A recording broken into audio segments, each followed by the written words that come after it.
can, be wise about it, but do it. Well, speaking of giving, the next topic I wanted to cover isn't the most lighthearted, but I feel it's something that needs to be discussed, even though it's relatively physically far away from us.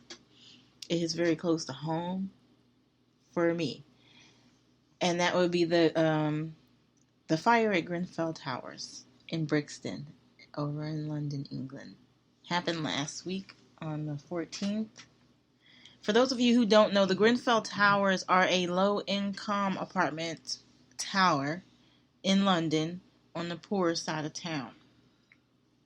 The tower was built, I want to say, sometime in the 60s or 70s or something like that. The neighboring areas around this tower are upper echelon people, wealthy individuals on either side of where this tower is located in Gentrification. London. Basically, they have the immigrants and the black people, the poor white people, and other minorities. It's the hood, okay? It's the projects. It's basically the projects in London in the black side of town, okay? So, on the 14th, Wednesday at 1 a.m. approximately, an apartment on the 4th floor in the Grenfell Towers caught fire when there was a malfunction in the fridge in their apartment. The Fridge, apartment building. in quotations. Yeah, fridge, okay. It could have been electrical issues because this place has been fraught with issues for years. There's documentations and there's news stories. There's things. Right. There's people have gone through the proper channels it's England, so I don't remember the proper names of their representatives and things like that. But they went to their representatives. Right. It wasn't Parliament. They were calling them the council or somebody. Okay. Yeah. But they went to the people. They did the right thing. The people were just ignoring them. So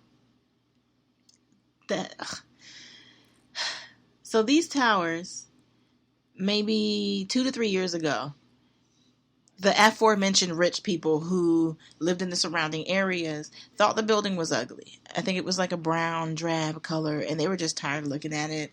They complained to the people and were like, y'all need to do something. This is just ugly. I can see it from my golf course. I can see it from my lanai. You have to do something about this. We're taxpayers. We're rich. We're snooty bitch. Fix it. So, since it's a low-income hood type of place... They took the cheap route, got this stuff that they call cladding, which is kind of like siding for those of us who live in the United States, but it's made out of, there's different kinds you can buy, a high end and a low end. The low end is highly fucking flammable. It's banned in several countries outside of England and shouldn't really be being used there. But guess what? It's just for poor people on welfare and immigrants, so who gives a shit, right? So they cover the entire building in this shit.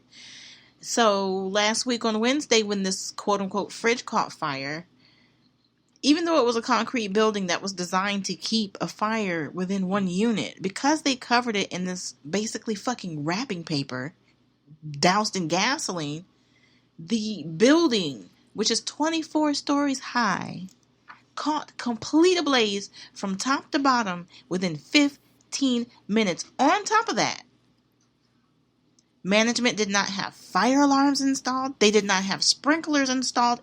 And on top of all of that, when the residents began to call 911 because they smelled smoke, the police told these people, do not leave your homes. Put wet towels under your door and stay there. These people, this building housed between 400 to 700 people. It's believed that there were undocumented immigrants living there as well. Y'all, anybody who's familiar with the hood know what it's like when families are poor. Sometimes it'd be 2-3 families in the house. You got to do what you got to do until everybody get on their feet. There were situations like that. There was elderly people, disabled people. Okay, 400 to 700 people of all in this races building. as well. It wasn't just black people. No. Yeah, it was mixed race. There was Middle Eastern. There was Asian. There was Latino. Right. There was African, Jamaican, black. white. Every people. But they were poor, or like on the lower end of the. Right. Yeah. 400 to 700 people in this building. Okay. I want to say the last number I heard for number of rescued people might have been about 69, if it was that high. Which means there's like 700 dead people. Let's go back. Real quick. Mm-hmm. The people's bodies are still in the building. Right. Let's go back. Why would you tell people not to get out the building and put a damn wet towel on their door? What in the blue hell is that? You know, I mean, there's only literally probably only 5 to 15 firemen that could save them in a building with 400 to 700 people in it. And you telling people to put a wet towel under their door? I would think you would tell people to put a wet towel over their head and get the hell out of the building. Out of there. Like, the people the survivors, that's what they did. And why would you put a highly flammable material on a building, on an old building? To make it flammable. To make it unsafe. Because it was a safe building before they did that, by the way. With some material that's banned all over the world. Yeah. Like, sounds fishy. And it's almost, it's not, it's kind of complicated the way it is in England. It's not like banned, but it's one of the things where they like highly suggest you don't use it. But there's no like regulation that says if you do, you'll be fined. But and it's probably cheap. It is. That's why they used it. Yeah, it's probably cheap. But see, the thing that sickens me about all of this, if you start at the origin, it's because the fucking rich people who don't even live there didn't want the building that they did not live in to look a certain way. So let's make it unsafe. Oh, and then the sickest part is, so the building catches on fire. These families and people, these human beings are burning alive and suffocating on black smoke after they were instructed to stay inside. The government isn't doing a damn thing. The next day, there were people on the ground, there were clothes, there were food, there was money. But guess what? It was from just everyday people. Right.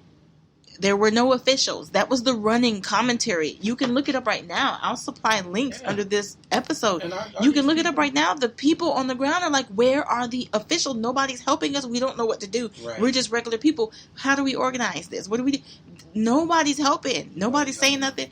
And it's like they don't give a shit. It's like, fuck them people. And like you said earlier, it's like, did they do it on purpose? Did they murder these people? Yeah, that's what Is there something behind this? Is this a 9/11? You know, I mean, fridge fire. Fridge fire. Fridge fire. Fridge fire. What? What are they doing in England? 9/11 on a small scale. Well, just not all the, you know, they're not trying to go to war over it. No, I don't mean that. I mean it's blatant. On a small scale, yeah. It's like, what? You know, something's not right here. Something smells like fish. You know what I mean? And, you know, if you know, this basically solidifies that 9/11 was bullshit because you got a building that burnt up. Okay. And it's still standing. Heller. You know, the buildings fell in 9/11. That building is still over there smoldering, right? Well, it might have stopped by now, but yesterday, it was smoldering. But it's still in the form that it was in. Almost. Yeah. It didn't fall. It's a concrete building. Right. Well, just like... Are you trying to tell me this ghetto-ass building was built better than the Twin Towers? This ghetto-ass building. No, seriously. Yeah. But they have, they have standards and shit for buildings that tall. Of course. And so, I'm sure they had standards for the building was cool. It wasn't the Towers. building. It was the shit they put on top of it. Correct. That's the sickening part, is the building was safe. Right. Before this fight, before they put this cladding on it. It was a safe building. I think it had fires before and they were all contained. Right. But then they put the shit on it. And how it was described is, again, it was a concrete building and then it's like siding, so they put it on top of the building. So not only is the material that the stuff made out of flammable, but because it's like laying on top of the building, it allowed fire to get in between the material and the building. And it just flew up. And that's why the building burned up in like 15 damn minutes. Like a wick. Right. And a damn gas lamp. Right. Or a candle, yeah. But the building was burning. People were in there. But no. The building was burning, but it quickly went in. You know, like if the front of our house caught on fire and the window, when it's hot, the windows explode. Correct. So as soon as that oxygen comes in, that fresh air is going to suck them flames in and catch them drapes, and then it's going to spread through this damn house. Correct. You know what I mean? So that's how it kind of spreads. I'm with you. Yeah, and then then that's when you get the hell out. Hello. You know? But see, the thing is, it was 1 a.m. A lot of these people were asleep and didn't even know. Wow. There was one guy, because the fire started on the 4th floor. He was on the 7th floor playing PlayStation. That sounds fishy. 1 in the morning. 1 in the morning, yeah. He was playing PlayStation, and he smelled burnt plastic, you know. He's like, what does that smell? So then he got up, and he went out his front door, and then he saw smoke in the hall. So he was like, holy shit. Then he just started banging on the doors. There's a fire. Get up, get up, get up, get out. You know. So, but the thing is people were asleep. By the time you smell it, it happened so fast. Now, remember, it got the whole building, 24 flights in 15 minutes. Wow. You know what I mean? So if you're asleep, and by the time you smell it, the smoke is probably in your room. It's pitch black. You can't see nothing. You know what I mean? They were trapped. 24 stories. That's a lot of stairs. There was probably people trapped in the stairs, in the hall. Right. There was disabled people who couldn't walk. Dang, elderly people. That's sad. Children. There was a lady who had 8 kids and only has 4 of them now. And somebody needs to be held accountable, yes, which I doubt will happen. Okay, rich people. But, and government. Because, you know, it was like a Section 8. You know what I mean? Like over here, we call it Section 8 or HUD. It was like kind of like that. So government's involved too. They still haven't addressed these people. I don't understand. I just had to talk about this because it can happen here. You never damn know. Our president is Trump. If one of these damn projects caught on damn fire or whatever happened to it, just like New Orleans, it reminded me of Katrina. An uprising and people get mad and start bombing shit in England.